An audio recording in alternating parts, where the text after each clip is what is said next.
All right, welcome back, guys. Today, what we're going to do is the 3 PVE teams that everybody should have built. These are not early game teams. I would call them mid-game teams. But these are the most effective teams that will help you farm every PVE bit of content in the game. You probably know them already, but we're going to put them into one compact little package here. So let's get to it. The first is the Verd, Sath, Tattoo. I'm just going to show each one. Melia team, and I'm going to show that Verd one more time. Those are the teams. You can build them any way you want. You can build the Lucian any way you want. You want 85% crit. 100 would be a little more effective for the other area it's used, but 85 is great for giants. Tons of damage, what you need, and he will do wave clearing type things and speed up the run. This team is the best giants team. It's 100% safe when you build it the safe way, which is will shield. You get 2 rounds of not getting stunned, and then the shield helps keep everything alive. Will shield. Will shield. And then you get 1 free Melia build if you want. I do Will Violent, because more procs equal more dots. You can do will shield, works great. Swift Will works okay. Sometimes you can get 2 different turns with the Melia. I've tried it. I don't know if I like it as much as Violent Will. But then these units, you just build them super tanky. Get your accuracy in there. I mean, look at the accuracy. 90, 90, 85. I think 85 is what you want.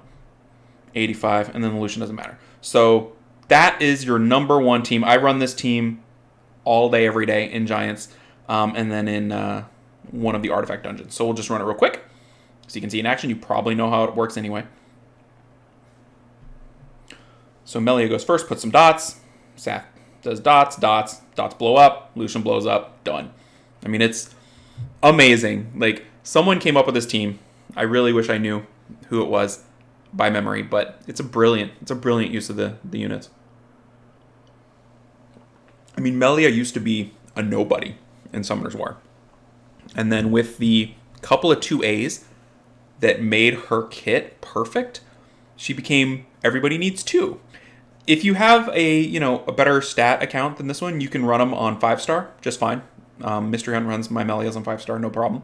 But 6 stars make them even safer. I mean, they're probably pretty safe because they're wind against the giant, but the shield sets are what makes it so great. Look at that, dead, done, easy mode. He's gone. This boss used to be a struggle before these teams came out, and that's it. 50 seconds. My record is 35. Nope. Okay, so the other use for this team is Steel Fortress. Literally does the same thing. Literally the same thing. Just dots them up, murders them out, gone.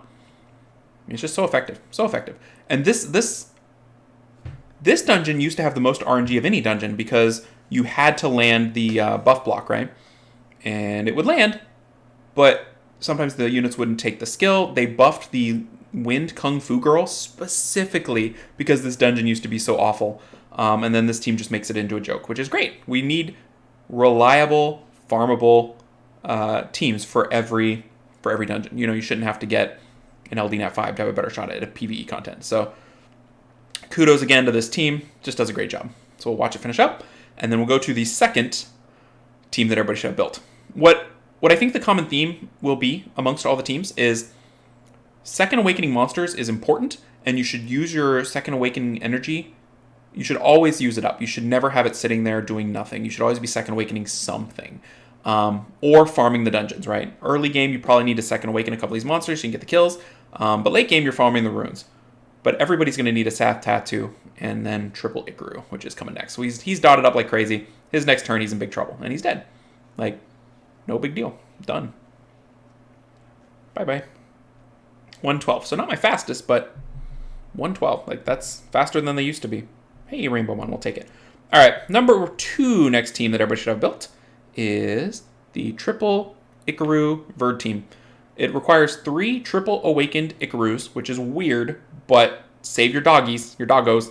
You need a bunch of them. So here's the Verd, just built on damage. You want him 100% crit, as much damage as you can. Speed doesn't really matter. He's going to be getting pulled to attack with the Icarus and attack whatever you're attacking, the boss or whatever. So artifact here, I've got crit damage 1, crit damage 2, damage dealt by attacking together.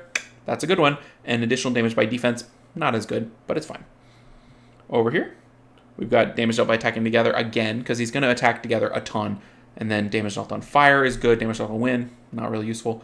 Attack, damage, proportional HP, whatever. So here's the runes. Pretty self-explanatory. He's on attack, crit damage, attack. Broken set. Doesn't have to be broken. I don't think you want violent, though. That would actually slow down your run if he's taking turns on his own. So I probably wouldn't do violent. Fatal would be fine. Whatever. So here's the Icarus. That one's real slow. Crit damage, I don't know why I'm trying that, but is it not? No, it's just crit damage from subs. And then damage dealt by attacking together. Skill and accuracy, really, really nice. Damage dealt on fire, yes, please. They're all very similar. Here's the next one. Good accuracy. Got a little determination set there. Will set for whatever reason. Damage dealt by attacking together. These have not been updated in a while, but they're fine, you know? Got a random violent rune. Defense, defense, defense. They're all defense, defense, defense. This one's got an accuracy set, so it helps the team. Not a great one there. So that's the team. None of them are skilled up. They work great. They work just fine. So we're gonna let them roll. One of them, I got the transmogs. These are, I think, these might be the only transmogs I bought on this account. I might have bought a Yonhong transmog a while ago. But they speed up the runs a little bit. So the Verd Halloween transmog speeds it up. I think the uglier transmog might be a little faster, but it's like 0.1 second, and I actually like this transmog. So I'm taking the one I like for, a fraction of a second over ones that are just awful. These mecha transmogs are better than the Second Awakened transmogs in terms of speed. You want the one that's not transmogged. It messes up the turn order a little bit, right? So you put the one with the most accuracy or the most damage on it, depending on the speeds, and it'll hit last or hit first, depending on how you've got it speed tuned. So that's the only reason there. It doesn't really matter that much, but they just don't give him a turn. If he doesn't get a turn, you've done it right? He's defense broken the entire time. He's murdered down like it's easy mode. So this is not the fastest run I've ever seen. There's ways to make it faster, but meh. Like, doesn't matter to me. Same thing in Necro. This is the same exact team. It does the same exact thing, and you don't have to build anything else. You can also, there's some versions of this team that bring in a 5th unit that goes a little quicker. I've seen Astar, the red Lapis, as one used quite a bit. But there's a couple different builds that bring in different units. To me, I don't know. I'm not one that shaving off 10 seconds is a big deal, because I'm kind of limited by my crystals anyway. I'm not gonna be able to farm down to 0. I don't have the time to farm it down to 0. So I'll always have crystals. So a minute run, roughly, good enough for me. And what I really want is consistent, effective runs that let me build the fewest units possible to get it done. And that's what this does. Very few units I need to farm everything. So there it goes. One more life. They take my Verd, which is just amazing. I love that. Even that is just perfect, because they take the most killable unit and then you just kill it and you keep going. Like, it's so nice. So nice. These B12s used to be something else. I mean, this one wasn't as hard, but it required you to build like 5 different units in any other content. And again, 104. Close enough. We'll roll that at some point. Never know when you need a tanky rune like that. All right, and then the last dungeon that we clear here is, again, with this. And it's the same thing. Literally the same thing. Just does a great job. Amongst the two teams, I feel like, I don't know. I think that farming giants is more effective for forever. Dragons just doesn't pay off as well. Necro doesn't pay off as well. So even though this farms 3 dungeons to the other team's 2, I think the other team's better. This one also, it's somewhat hard to build the Icarus with enough defense if you don't have access to BJR5 and the grinds you need there. So I think the Giants team's a little bit easier to build. Of course, I say that, and then you need will shield, which, where does that come from? You know what I mean? So it's a little bit tricky. But yeah, it just does the same thing. The only difference on this one is you kill the towers first. Gives you a run that doesn't fail. If you don't kill the towers first, they help him enough that he can kill you sometimes. All right, that is team number 2. Done. Easy mode. And then the third team, and this is, yeah, we'll roll that later. Actually, yeah, that's really nice. Skill 2 crit damage, single target crit damage on an attack. Defense main is not great, but that's okay. The other team you need is your BJR5 team, which, you probably have a different team to start than the BJR5 team because you need some grinds. You probably got to farm R4 before you farm R5. But a team like this is where you're headed. This is the end game team. Clears in about 30 seconds, and it's really easy to build.